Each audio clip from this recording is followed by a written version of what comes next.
기도하겠습니다. 사랑의 하나님 감사합니다. 우리가 이 시간에 이렇게 영상으로 함께 예배드립니다. 주님, 우리의 예배를 받아주시옵시고 흠양하여 주시옵소서. 아버지, 주님만을 따라가길 원합니다. 우리가 다른 것을 바라보는 것이 아니라 오직 하나님만을 바라볼 수 있는 우리의 마음과 심령을 보호하여 주시옵소서. 아버지, 세상은 우리를 비판하고 비난합니다. 하지만 더욱더 중심을 지켜서 온전히 하나님께 예배를 드릴 수 있는 우리가 되게 도와주시옵소서. 세상이 비판하는 소리에 귀 기울이는 것이 아니라 오직 하나님의 말씀에 귀를 기울일 수 있는 우리를 붙잡아 주시옵시고 인도하여 주실 것을 믿고 감사드리며 이 모든 기도 우리 주 예수 그리스도의 이름으로 기도드리옵나이다. 아멘. 오늘날은 하나님의 말씀은 창세기 37장 18절부터 마지막 절 36절까지입니다. 창세기 37장 18절부터 36절 말씀 우리 함께 읽도록 하겠습니다.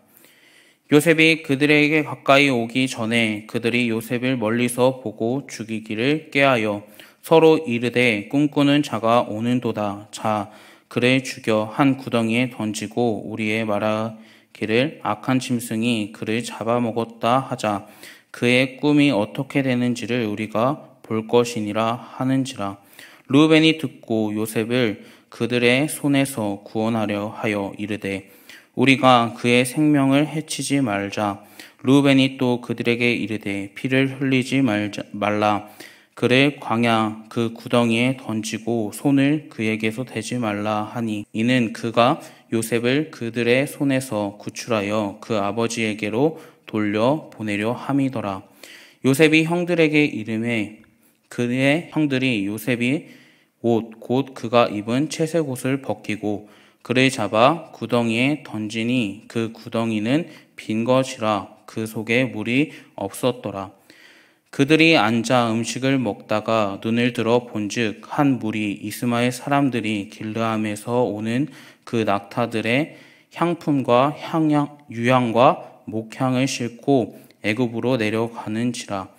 유다가 자기 형제들에게 이르되 우리가 우리의 동생을 죽이고 그의 피를 덮어 둔들 무슨 유익이 있을까? 자, 그를 이스마엘 사람들에게 팔고 그에게 우리의 손을 대지 말자. 그는 우리의 동생이요 우리의 혈육이니라 하매 그의 형제들이 청종하였더라. 그때에 미디안 사람 상인들이 지나가고 있는지라. 형들이 요셉을 구덩이에서 끌어올리고 은 20에 그를 이스마엘 사람들에게 팔매 그 상인들이 요셉을 데리고 애굽으로 갔더라. 르우벤이 돌아와 구덩이에 이르러 본즉 거기에 요셉이 없는지라. 옷을 찢고 아우들에게로 돌아와서 이르되 아이가 없는도다. 나는 어디로 갈까? 그들이 요셉의 옷을 가져다가 순 염소를 죽여 그 옷을 피로 적시고 그 채색 옷을 보내어 그의 아버지에게로 가지고 가서 이르기를 우리가 이것을 발견하였으니 아버지 아들의 옷인가 보소서 하매 아버지가 그것을 알아보고 이르되 내 아들의 옷이라. 악한 짐승이 그를 잡아먹었도다. 요셉이 분명히 찢겼도다 하고 자기 옷을 찢고 붉은 배로 허리를 묶고 오랫도록 그 아들을 위하여 애통하니 그의 모든 자녀가 위로하되 그가 위로를 받지 아니하여 이르되 내가 슬퍼하여 스울로 내려가 아들에게로 가리라 하고 그의 아버지가 그를 위하여 울었더라. 그 미디안 사람들은 그를 애굽에서 바로의 신하 친위 대장 보디발에게 팔았더라. 아멘. 어제 우리가 함께 나눴던 것처럼 요셉의 삶은 하나님의 섭리와 계획을 아주 잘 알 수 있는 말씀 중에 하나였습니다. 오늘 본문 말씀의 시작은 아버지 야곱의 심부름으로 요셉은 형들이 머물고 있는 장소까지 이동하게 됩니다. 하지만 형들의 요셉은 어떻게 생각했습니까? 전절에 보면은 눈에 가시와 같이 생각했음을 우리는 알 수 있습니다. 그들은 요셉을 두 가지 꿈을 듣고 11절 말씀에 다음과 같이 말합니다. 형들은 요셉을 질투했다라고 말씀해주고 있습니다. 때문에 오늘 19절에서는 서로 이르되 꿈꾸는 자가 오고 있다라고 말하고 있습니다. 이미 형들은 그를 꿈꾸는 자로서 말합니다. 여기서 그럼 어떠한 느낌이 드십니까? 저는 오늘 말씀을 묵상하면서 요셉이 형들이 얼만큼 미움을 받고 있는지 19절을 통해서 알게 되었습니다. 우리가 조금만 생각해보면 이 글귀를 보면은 어떠한 느낌이 받냐면 그를 조롱하고 있음을 우리는 볼 수 있습니다.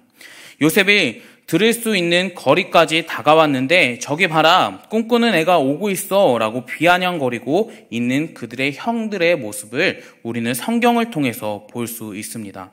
요셉의 입장에서 한번 생각해 봅시다. 그는 아버지의 명령으로 세겜에서부터 양을 치고 있는 형들의 무사한지 보기 위해서 헤브론까지 이동했다라고 성경은 기록해 줍니다. 세겜에서 헤브론 땅까지의 거리는 약 100km 정도 떨어져 있는 아주 먼 곳이라고 말하고 있습니다. 요셉은 하루 반나절을 쉬지 않고 걸어가야지만 도착할 수 있는 그 거리를 지나서 힘들고 지친 상황에서 형들에게 다가갔습니다. 그런데 형들은 어떻습니까? 마치 비아냥거리듯이 저기 봐라, 꿈꾸는 자가 오고 있다 라고 성경에서 말씀해주고 있죠. 이만큼 절망적이고 힘든 상황이 없을 겁니다. 나는 아버지의 뜻을 이루기 위해서, 아버지의 명령을 이루기 위해서 왔는데 형들은 반겨주기는커녕 그저 그를 조롱하는 모습을 오늘 본문에서 볼 수 있죠.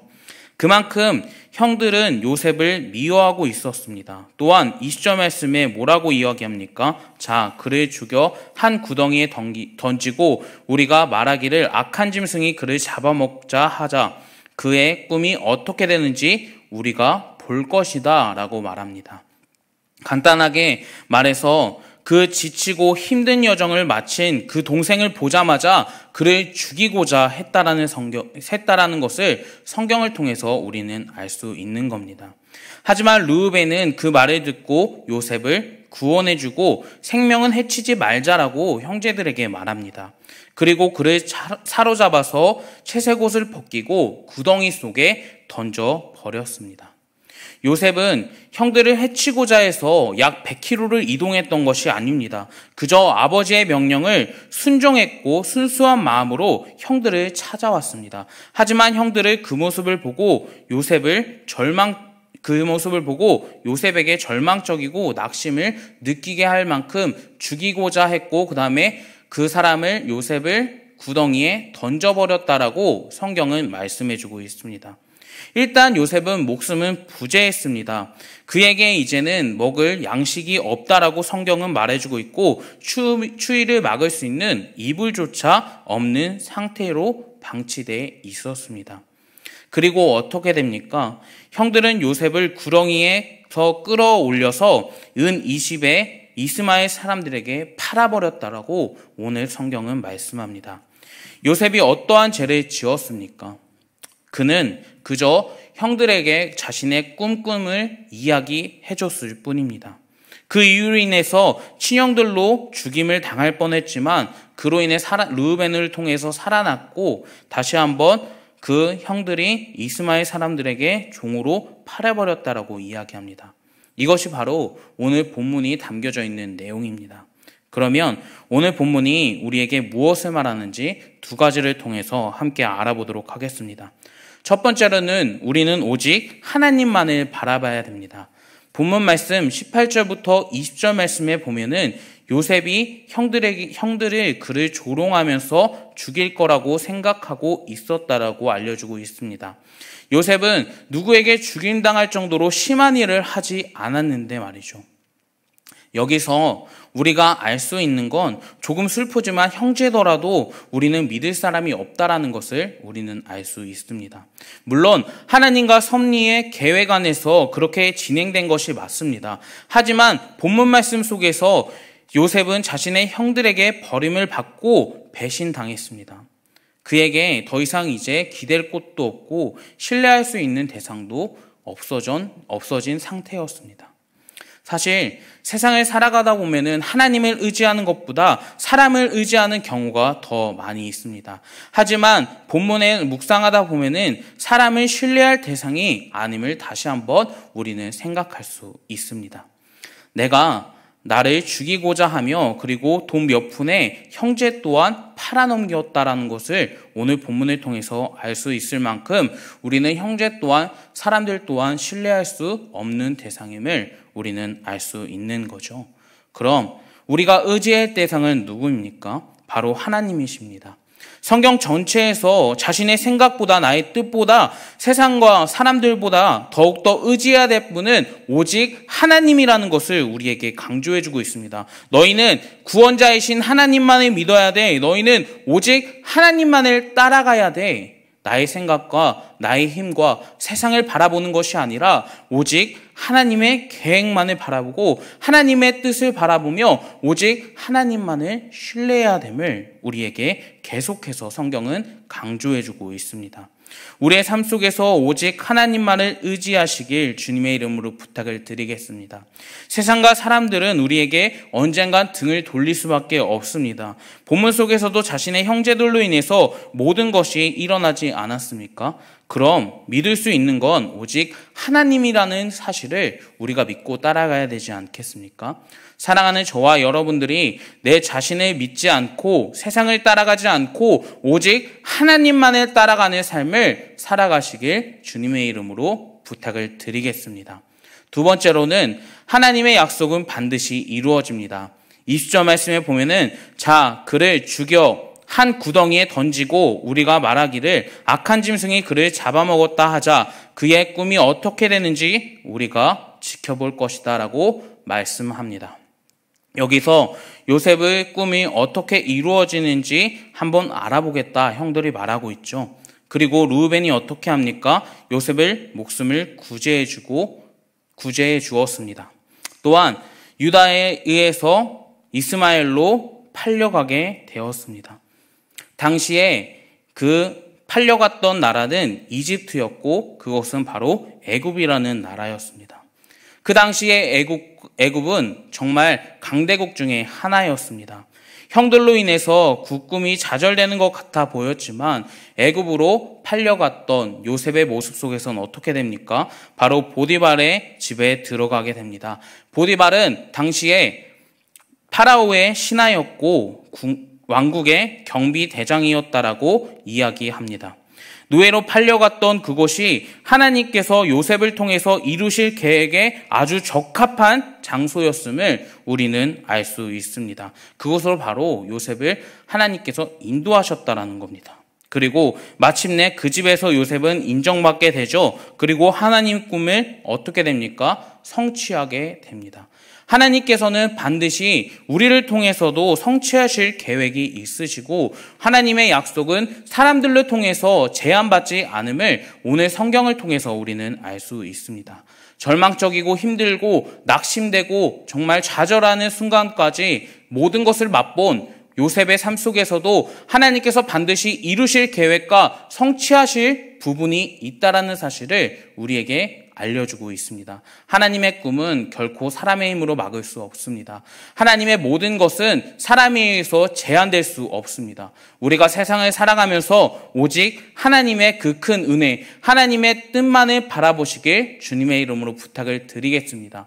우리가 힘들고 어려운 상황, 낙심되고 좌절되는 상황이 분명히 수도 없이 일어날 것입니다.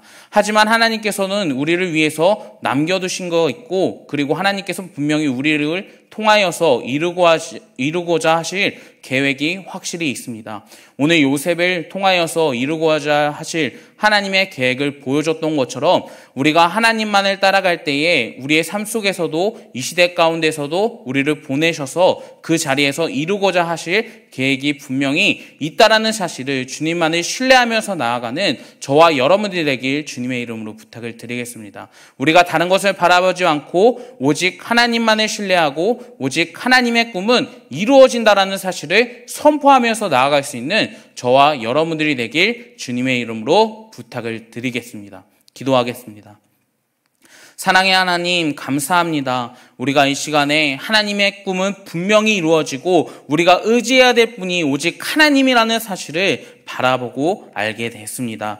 우리가 정말 절망적이고 힘들고 낙심적인 상황에서도 오직 하나님만을 바라보기 소망하오니 주님 그곳에서 인도하여 주시옵소서. 아버지 감사드립니다. 이 모든 기도 우리 주 예수 그리스도의 이름으로 기도드리옵나이다. 아멘.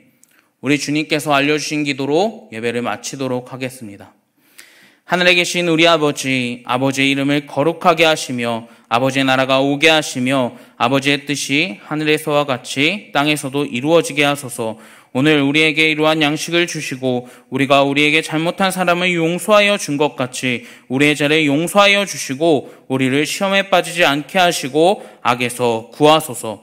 나라와 권능과 영광이 영원히 아버지의 것입니다. 아멘.